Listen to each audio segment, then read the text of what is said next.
The war in Ukraine is changing the world. It has shone a spotlight on Russia's super rich, the oligarchs. Their love of spending is legendary. Mega yachts, exotic houses, even their own football clubs. Truffles, caviar, champagne, that's the culture of being a Russian oligarch. But now, some are under attack. The free world is punishing them. We're joining with European allies to find and seize their yachts, their luxury apartments, their private jets. Why? Because of the actions of this man. Vladimir Vladimirovich Putin.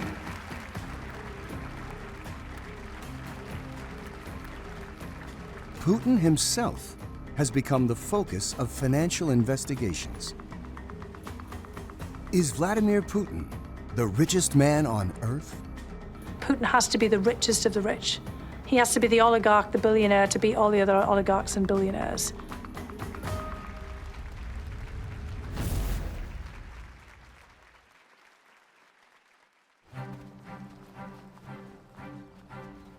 Officially, the Kremlin says that President Putin earns a relatively modest $140,000 a year.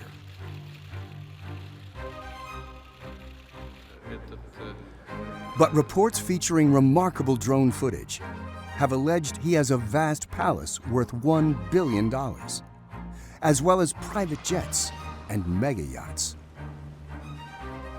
Russians like the idea that their Tsar, their ruler, might be the richest of all. Putin maintains control in Russia through fear. In 2003, he had the richest man in the country arrested and caged. He illustrates what will happen to those that do oppose him. He will jail them, and they will eventually be sent into exile itself. Now, with war raging in Ukraine, he calmly demands the oligarchs' loyalty by threatening them on television. Но любой народ, а тем более российский народ, всегда сможет отличить истинных патриотов от подонков и предателей и просто выплюнет их, как случайно залетевшую в рот мушку.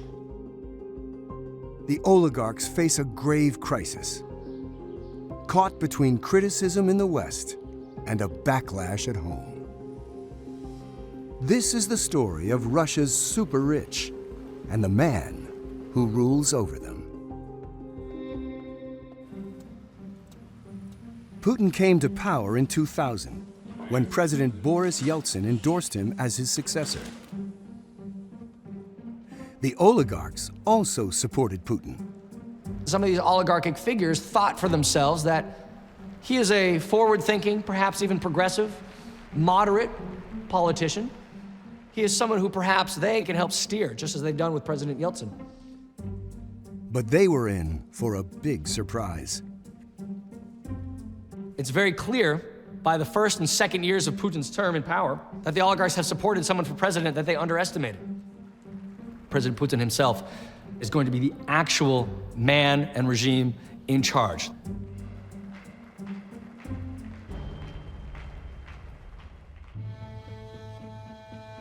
Putin launched a crackdown on the oligarchs.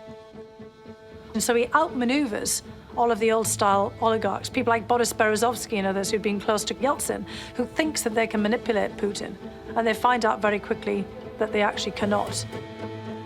Berezovsky and Putin had a huge falling out, and Berezovsky left the country in 2000. But another oligarch who rose to riches before Putin's presidency has somehow remained in his good graces.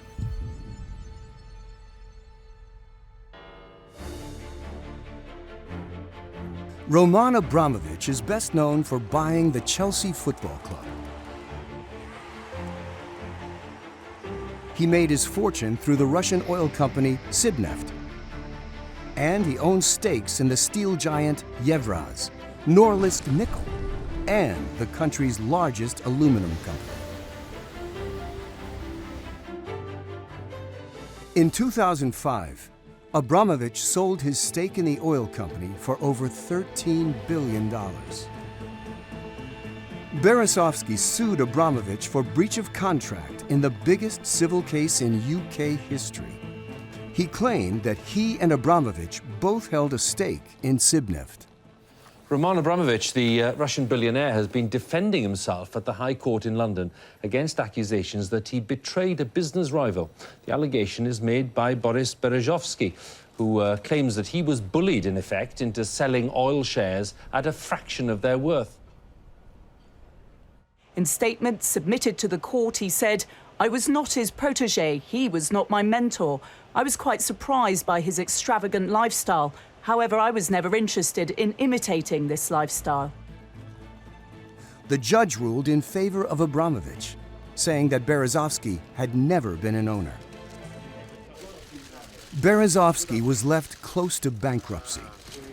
Sometimes I had the impression that Putin himself wrote this judgment. Sometimes I had this impression. Less than a year later, Berezovsky was found dead at his country home, with a ligature around his neck. The coroner returned an open verdict.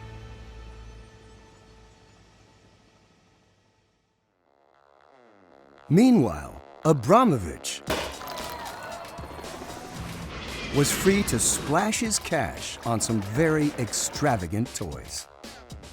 His yacht, the Eclipse, is worth a cool $500 million and costs an estimated €1 million just to fill it up with fuel.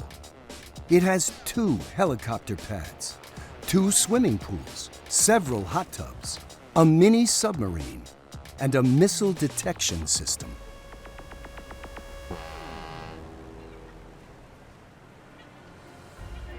After Putin's invasion of Ukraine, Abramovich's future is uncertain. The UK has frozen some of his assets, including his beloved Chelsea Football Club. Whether Abramovich will hold on to his billions remains to be seen.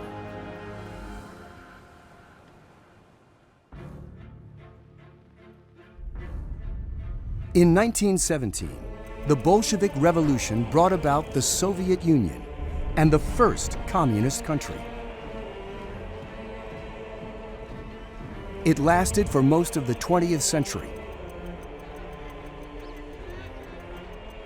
Following Marxist economic theories, Soviet leaders from Lenin onward banned private ownership. So Russia started out as a country where all the wealth was held by the state.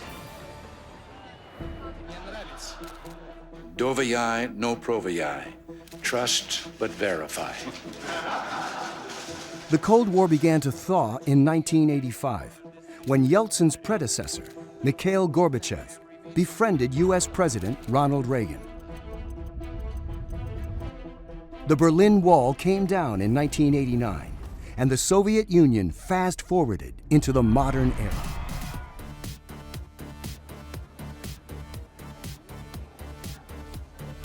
This first taste of capitalism ignited an entrepreneurial spirit. They filled up their cars, went to China, came back and sold things 10 times, 100 times the price. Russians started wanting a wealthier lifestyle. In December 1991, the Soviet Union collapsed. It begins in the Baltic states, soon extends into Eastern European republics themselves in places like Ukraine, places like Moldova. Every one of the republics has declared independence. There is no more Soviet Union. The fall of the Soviet Union brought new problems. Gorbachev fell out of favor, and Boris Yeltsin became the new leader of an independent Russia. But he inherited a country in dire straits. It was broke. There was very little food in the stores. The banks were on the brink of collapse. The economy was on its knees. And so President Yeltsin and the regime, they desperately needed money. He turned to the West for help. American advisors said, well, what you need is to sell everything off, privatize everything, move to a free market economy, and that's the way forward. Yeltsin issued vouchers to the entire Russian population. They gave a voucher to every person, so there's 150 million vouchers in circulation. The vouchers were a way to purchase shares in state-owned companies. Only a few knew their true value. Many people wouldn't know what to do with these vouchers. They had to sell them off because they were so poor. And clever people bought a lot of these vouchers and through that could then take over state properties. The vouchers didn't solve the need to pay for wages and pensions. Yeltsin needed cash, and quick. One man had a solution.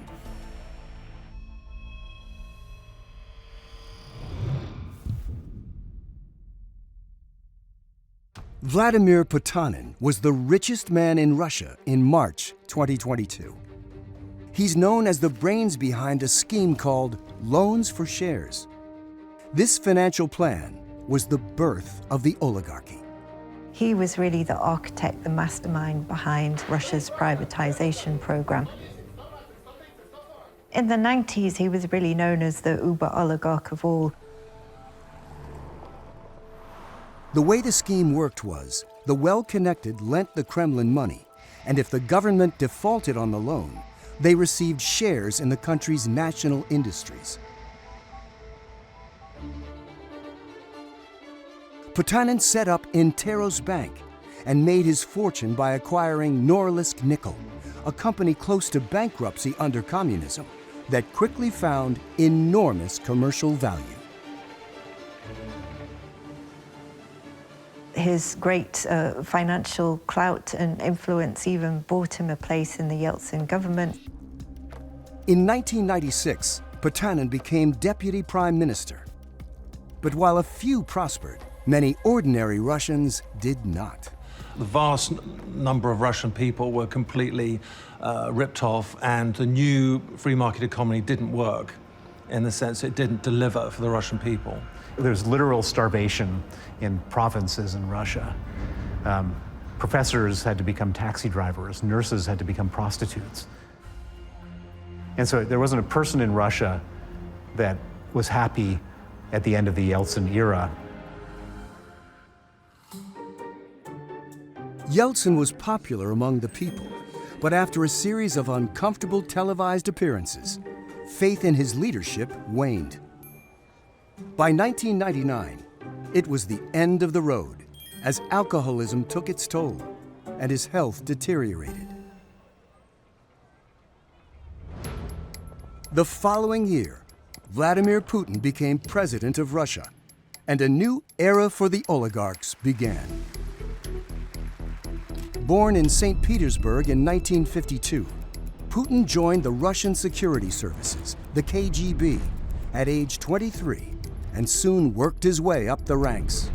He'd obviously been trained from the very beginnings of joining the KGB as a young man back in the 1970s in what was then Leningrad, to conceal information about himself.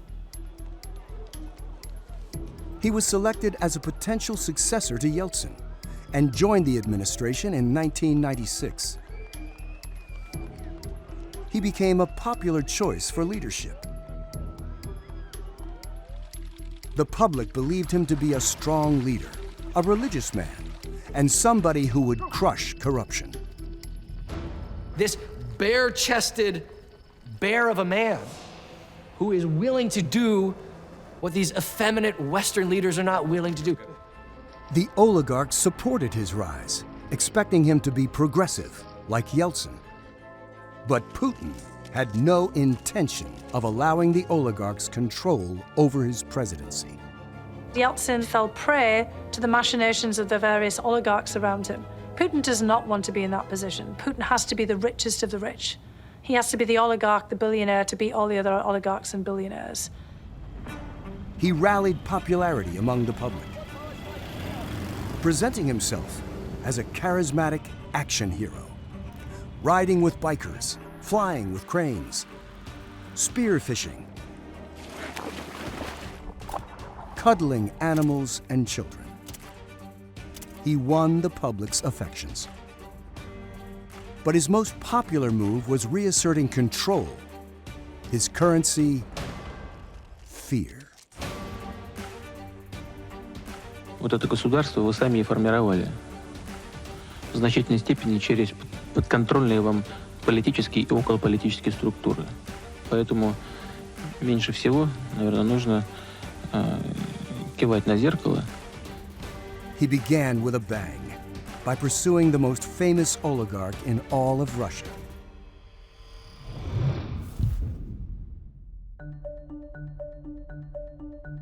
In 2003, Mikhail Khodorkovsky was the wealthiest man in Russia.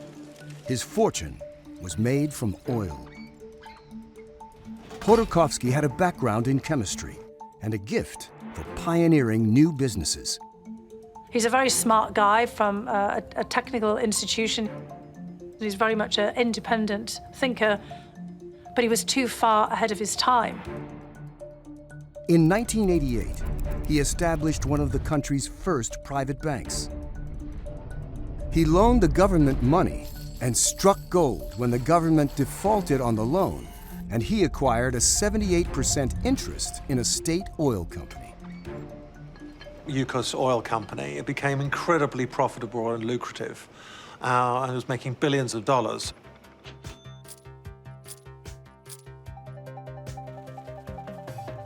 And then he does something that is quite surprising for many of these Russian oligarchs. He actually, over time, wants to transform it into a Western-style company, and actually to run it as a for-profit concern, not as a cash cow that might be still linked into people close to the Kremlin. He then used some of his income to fund opposition parties. This was a no-go for the Kremlin. He was seen as a potential rival to Putin.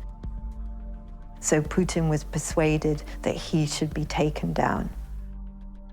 The opportunity came when Khodorkovsky openly challenged Putin about state corruption on television. The event would mark an historical turning point. Масштабы коррупции в России в районе 30 миллиардов оценивается долларов. Это 10-12% ВВП. Putin issued a quiet but devastating counterattack, accusing him of tax evasion. А некоторые другие нефтяные компании, как, например, компания ЮКОС, имеют сверхзапасы. Как она их получила, это вот вопрос вполне обсуждаемый сегодня нами темы. В том числе и, значит, такие вопросы, как уплата или неуплата налогов. Мы с вами обсуждали в свое время. Then, on October 25, 2003, Khodorkovsky's life was upended. Khodorkovsky was on his private jet. He landed on the runway, and his jet was surrounded by members of the Federal Security Service. They arrested Khodorkovsky.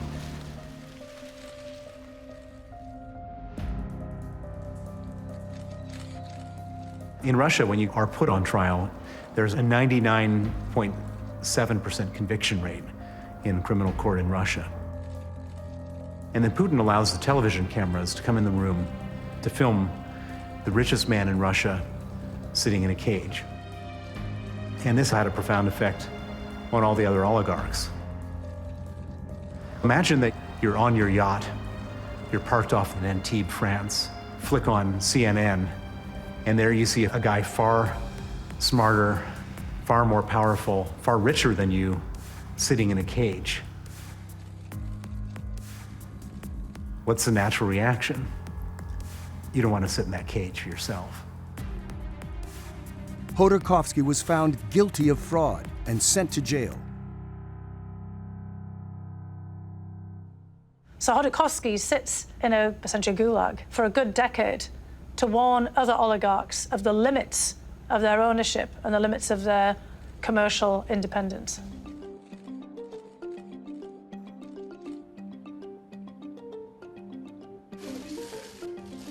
Khodorkovsky was eventually released in 2013. He was flown to Berlin and moved to London. Today, he is one of Putin's fiercest critics. You have to understand, we're dealing with a criminal group in power and not a state of law. This group, its power rests on force.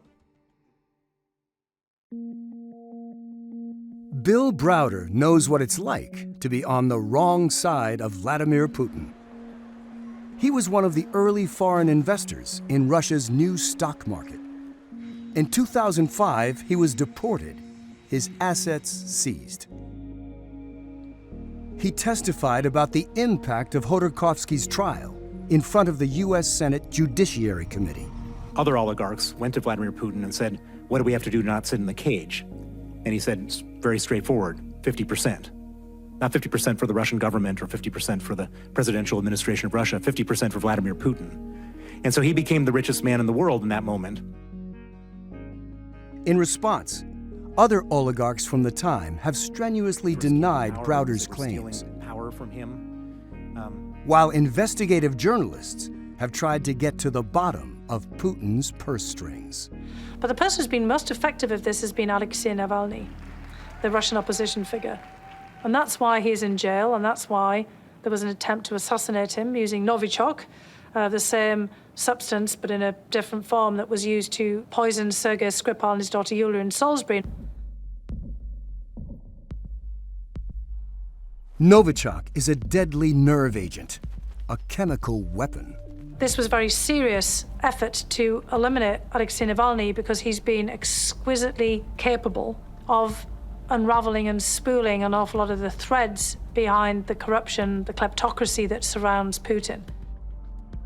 Navalny survived, but on return to Russia was jailed for breaking bail while receiving his life-saving treatment. He returns to Moscow knowing full well he's going to be arrested. He releases a video that he spent an awful lot of time producing about the ownership threads that he and his team have traced to an enormous, luxurious, sumptuous villa on the Russian Black Sea, which is not just a palace, it puts Versailles to shame. Navalny's team bypassed a no-fly zone with a drone to capture Putin's palace in all its glory. The property is reported to be worth over $1 billion and loaded with opulent extravagances. It isn't a country house or a residence, it's an entire city, or rather a kingdom. Among its many features, this green mound is reported to house an underground ice hockey rink. He was almost mocking Putin for his lack of taste. There was this horrible pole dancing room and an aqua disco, and just really in poor taste. Putin denied any ties to the palace, and another Russian billionaire later claimed ownership.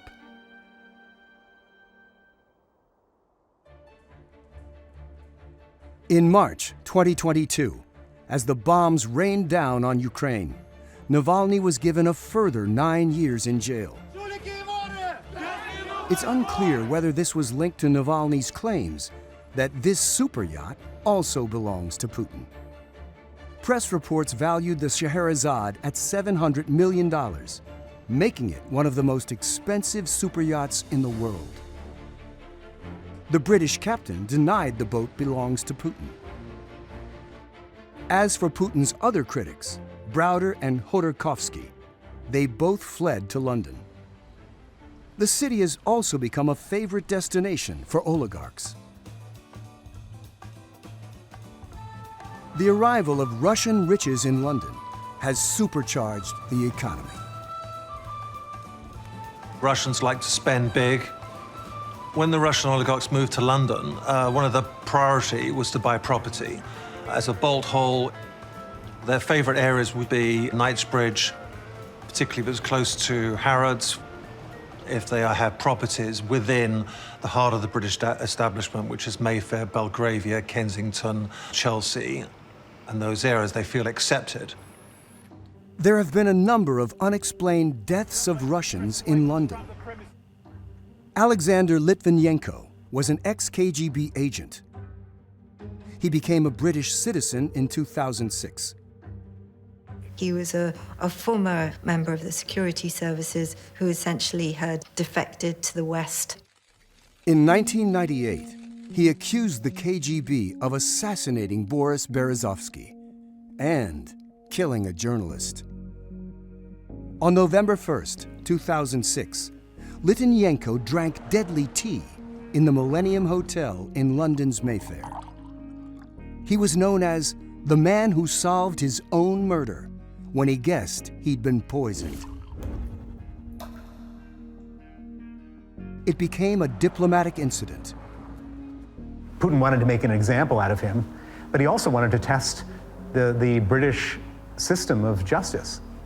And he discovered that there really is not a very robust system of justice. Putin has always denied that the Russian state sponsors any assassinations. Some oligarchs have tried to make inroads into the American political system. Oleg Deripaska made his fortune in metals. He was largely raised by his grandparents. My grandmother, she was always, careful with the light. There was no light in the house.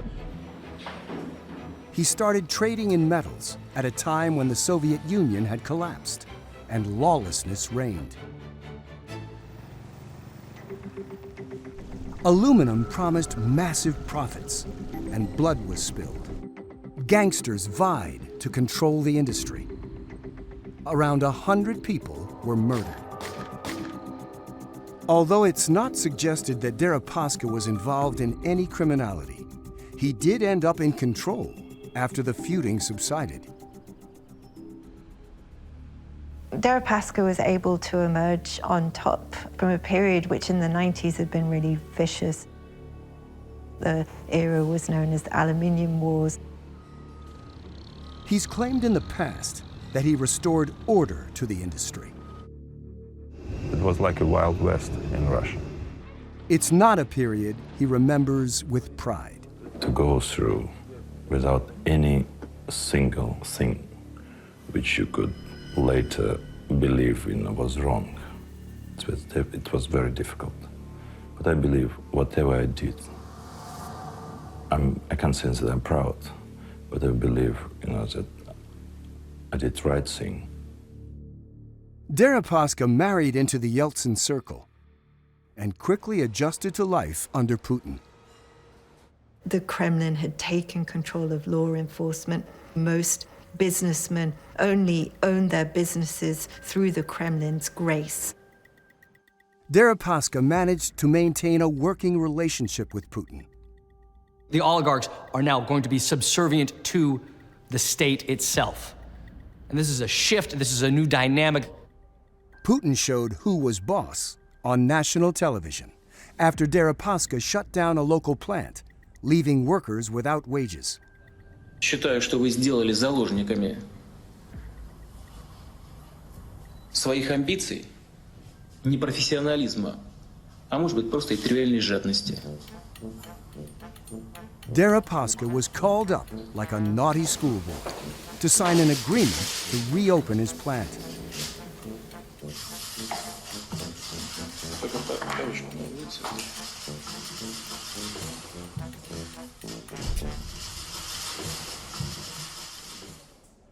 Part of his plan was expanding in the USA.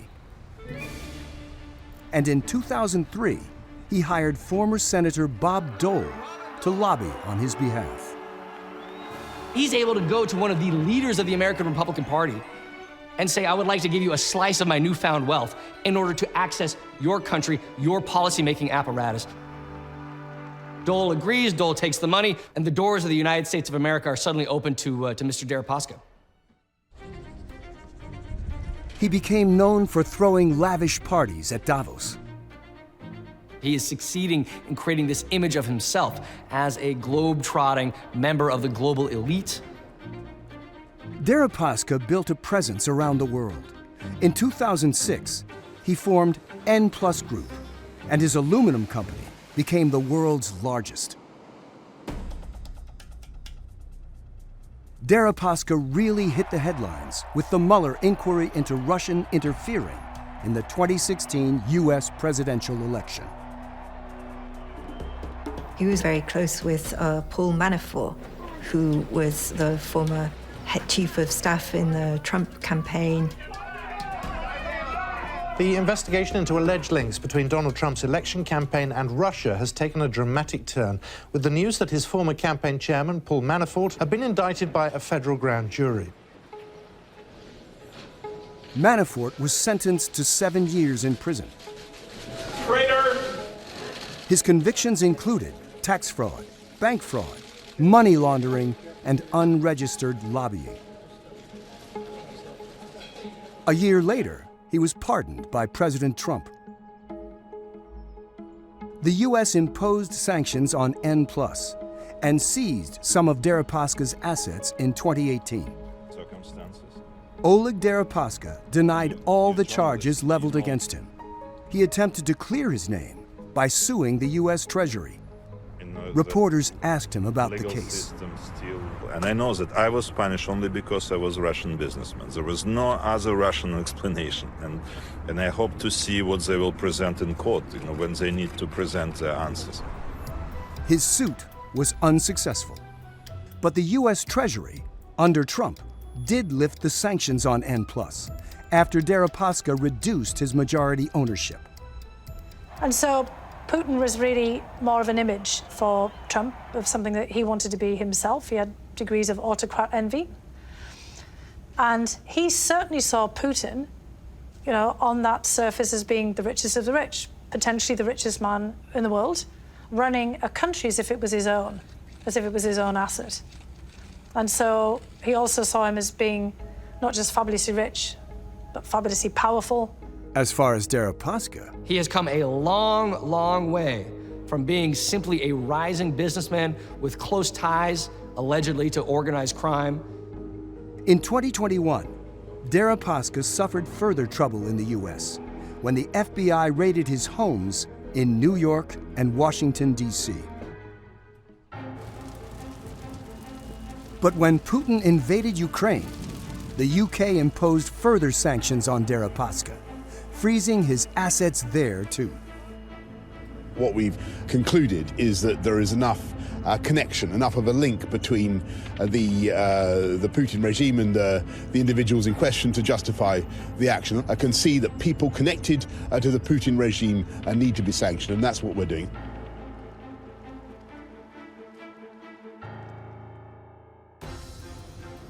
Thanks to Putin's invasion of Ukraine, some oligarchs have seen their super yachts, private jets, and stately homes seized by Western Europe and the United States. The U.S. government announced in February 2022 a new klepto capture unit to enforce sanctions. We will leave no stone unturned in our efforts to investigate, arrest, and prosecute those whose criminal acts enable the Russian government to continue this unjust war. One of the most loyal of the new breed of oligarchs hails from Putin's hometown of St. Petersburg.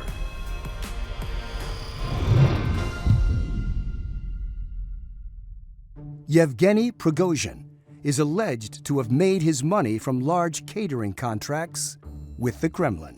Out of the most recent oligarchs, those who were closest to Putin, Mr. Prigozhin is probably the most interesting, perhaps the most obvious candidate for scrutiny. Prigozhin is actually, by all accounts, a pretty talented guy. He is, by all accounts, an incredibly talented chef.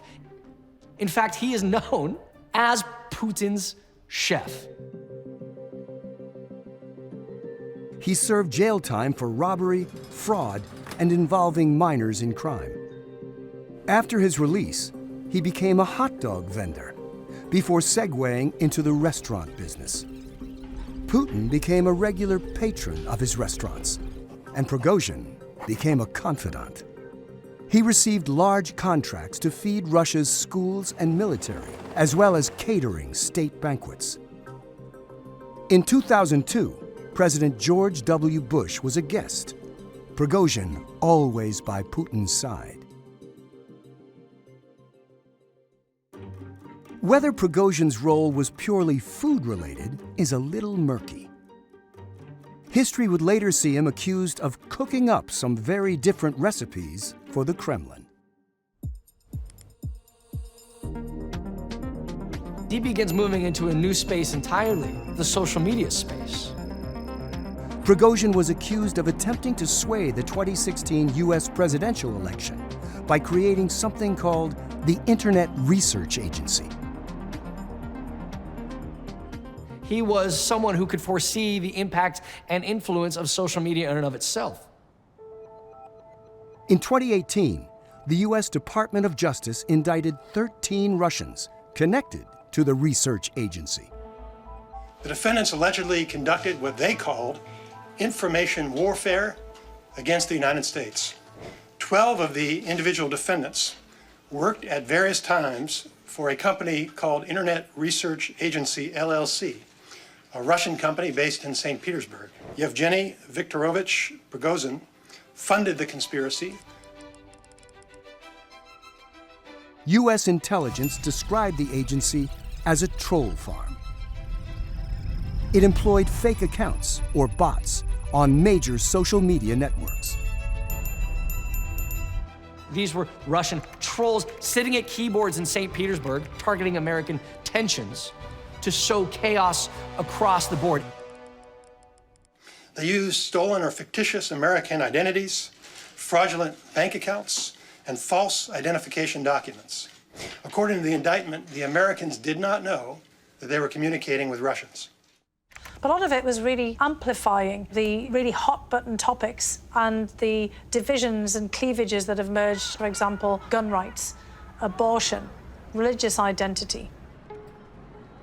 Prigozhin denied interfering in the 2016 election, saying, if they want to see the devil, let them. Then, in 2020, U.S. intelligence announced that Prigozhin was believed to be behind a private army called Wagner. He has been connected to all number of other extraterritorial Kremlin interests.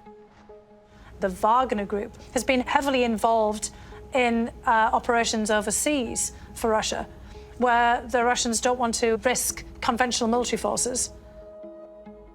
Military analysts say Wagner offers Putin plausible deniability.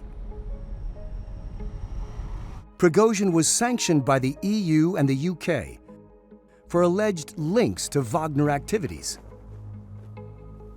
The EU accused Wagner of serious human rights abuses, including torture.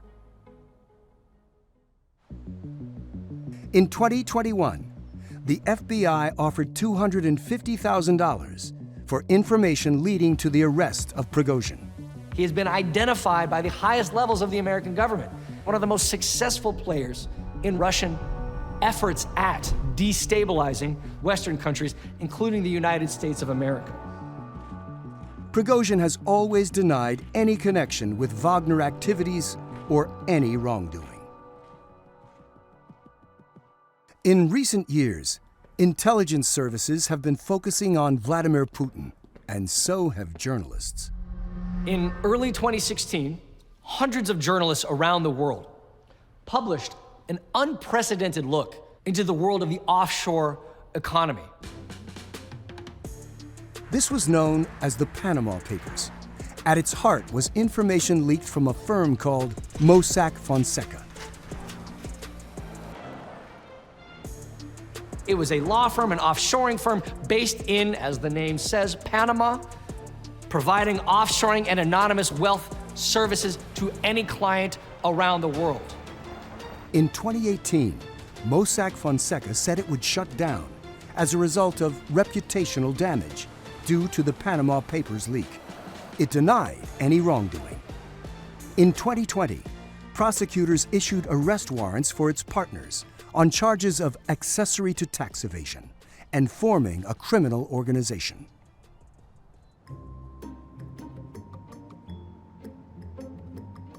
But there was one figure in particular that emerged in the Panama Papers that I think everybody kind of raised an eyebrow at. He wasn't an especially well-known figure, certainly for his politics or even for his wealth in and of itself. He was known, of all things, for his musical talents.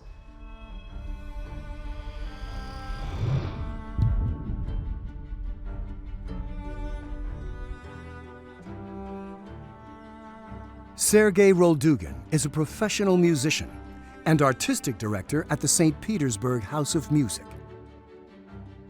It's well known that he is a close personal friend of Vladimir Putin. Roldugin is one of the figures emerging in the Panama Papers as secretly controlling a remarkable portfolio of wealth using some of these offshore anonymous financial vehicles. The Panama Papers unveiled a $2 billion offshore scheme involving Roldugin. Some wonder whether there was more to this than meets the eye. Putin claimed the transactions were for expensive instruments. Roldugin insists that any wealth linked to him were donations from businessmen to buy musical instruments for young Russians. Вот то, что Сергей Павлович купил, Ролдугин, он купил там, по-моему, 2 скрипки, 2 виолончели, это уникальные вещи. Последнюю, которую он приобрел, ну, я скажу, потому что это было уже в интернете, около $12 миллионов. Putin's finances have long been the subject of speculation, as has his relationship with the oligarchs. But as billions are wiped off their collective balance sheets as a result of Putin's bloody war, that bond faces its greatest test. Perhaps it was the oligarchs he was referring to in this angry address. Вилла в Майами или на французской ривьере. Кто не может обойтись без фуагра, устриц или так называемых гендерных свобод. Но проблема абсолютно не в этом. А повторю, в том, что многие из таких людей по своей сути ментально находятся именно там, а не здесь, не с нашим народом, не с Россией. Это и есть, по их мнению, признак принадлежности. So I think Putin does see himself as a czar in many respects. He sees himself as a historic figure, carrying on at least the legacy of the czars. The oligarch's ability to straddle the fence, enjoying the best of both worlds, is over. In the words of a Russian proverb, there's no escape from fate. There are never happy endings to Russian stories. And there's not going to be happy endings for most of the Russian oligarchs. It's a terrible dog-eat-dog world to get where they got. And it's kind of hard to see happy endings for most of these people.